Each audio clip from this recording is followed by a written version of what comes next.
Qual é a grande promessa? É uma promessa extraordinária e muito especial do Sagrado Coração de Jesus, com a qual ele nos assegura a importantíssima graça da morte na graça de Deus, portanto, salvação eterna. Aqui estão as palavras precisas com que Jesus manifestou a grande promessa a Santa Margarida Maria Alacoque. Prometo-lhe, no excesso da misericórdia do meu coração, que o meu amor onipotente concederá a graça de penança final a todos que comungarem na primeira sexta-feira do mês. Durante 9 meses de forma, não morrerão na minha desgraça, nem sem ter recebido os sacramentos sagrados, e nesses últimos momentos meu coração lhes dará um asilo seguro. O que Jesus promete? Ele promete a coincidência do último instante da vida terrena com o estado de graça, por meio do qual a pessoa é eternamente salva no paraíso.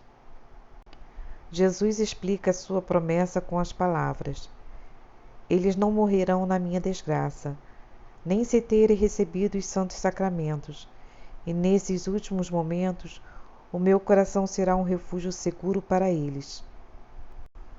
As palavras nem sem ter recebido os santos sacramentos, são uma segurança contra a morte súbita?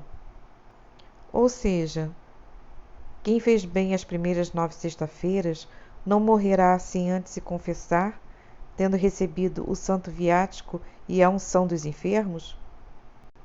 Teólogos importantes, comentadores da grande promessa, respondem que esta não é prometida de forma absoluta, visto que quem no momento da morte já está na graça de Deus, em si mesmo, ele não precisa dos sacramentos para se salvar eternamente.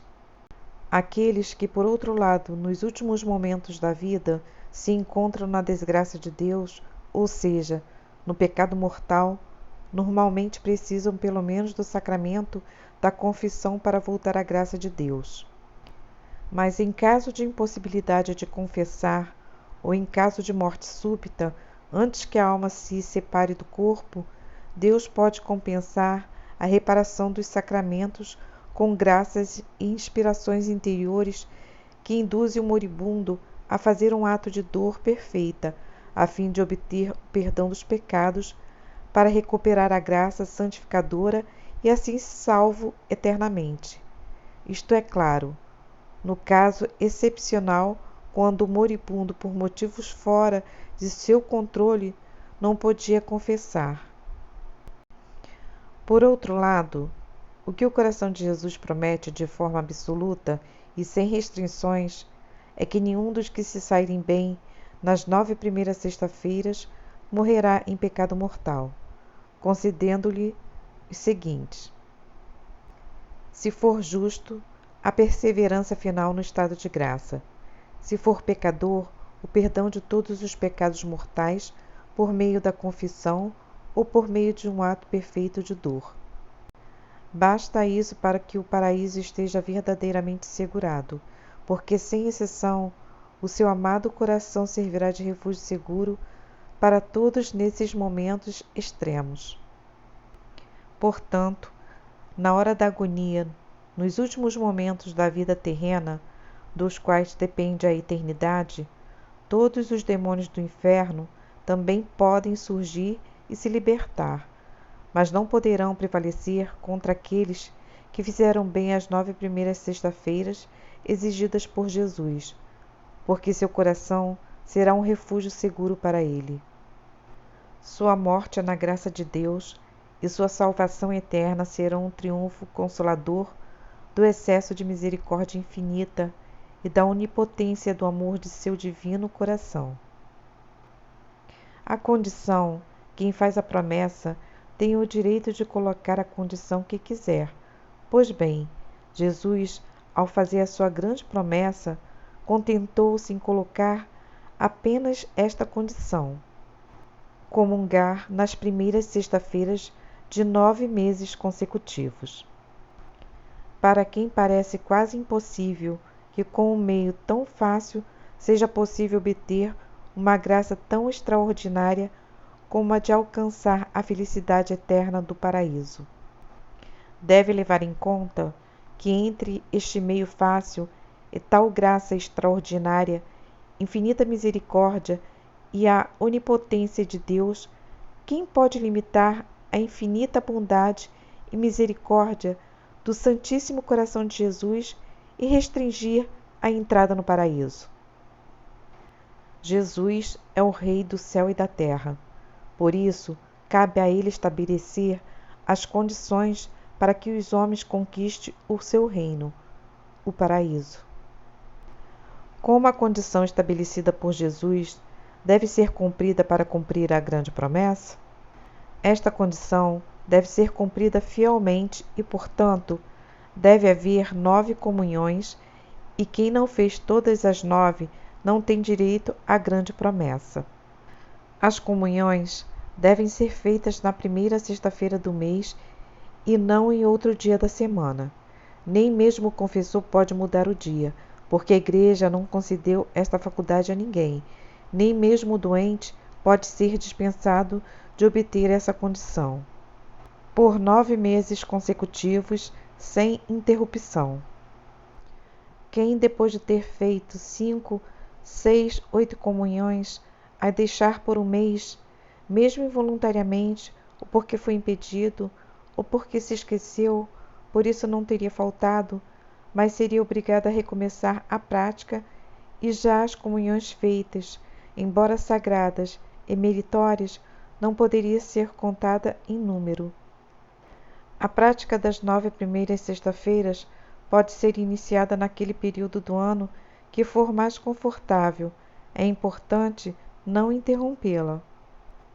As 9 comunhões devem ser feitas na graça de Deus, com vontade de perseverar no bem e viver como bom cristão. É claro que se alguém tomasse a comunhão sabendo que estava em pecado mortal, não apenas não asseguraria o paraíso, mas por abusar da misericórdia de Deus tão indignamente, ele se tornaria indigno de grandes punições, porque em vez de honrar o coração de Jesus, o indignaria horrivelmente, cometendo um pecado gravíssimo de sacrilégio. Quem quer que fizer essas 9 comunhões, a fim de poder abandonar-se livremente a uma vida de pecados, demonstraria com essa intenção perversa estar apegado ao pecado e, portanto, suas comunhões seriam todas sacrílegas e certamente não poderiam alegar ter assegurado o paraíso.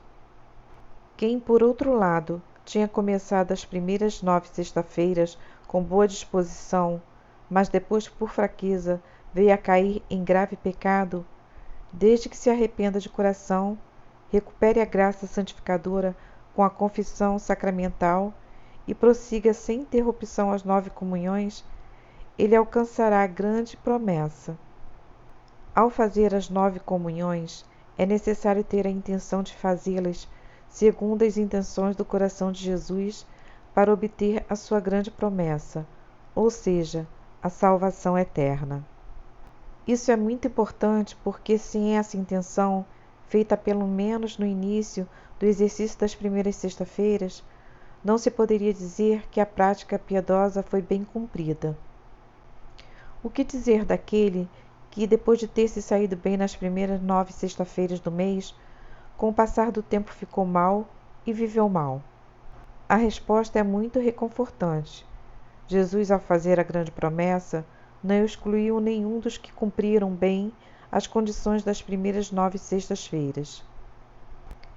De fato, deve-se notar que Jesus, ao revelar sua grande promessa, não disse que é um traço de sua misericórdia ordinária, mas expressamente declarou que é um excesso de misericórdia de seu coração, isto é, uma misericórdia extraordinária que ele cumprirá com a onipotência de seu amor.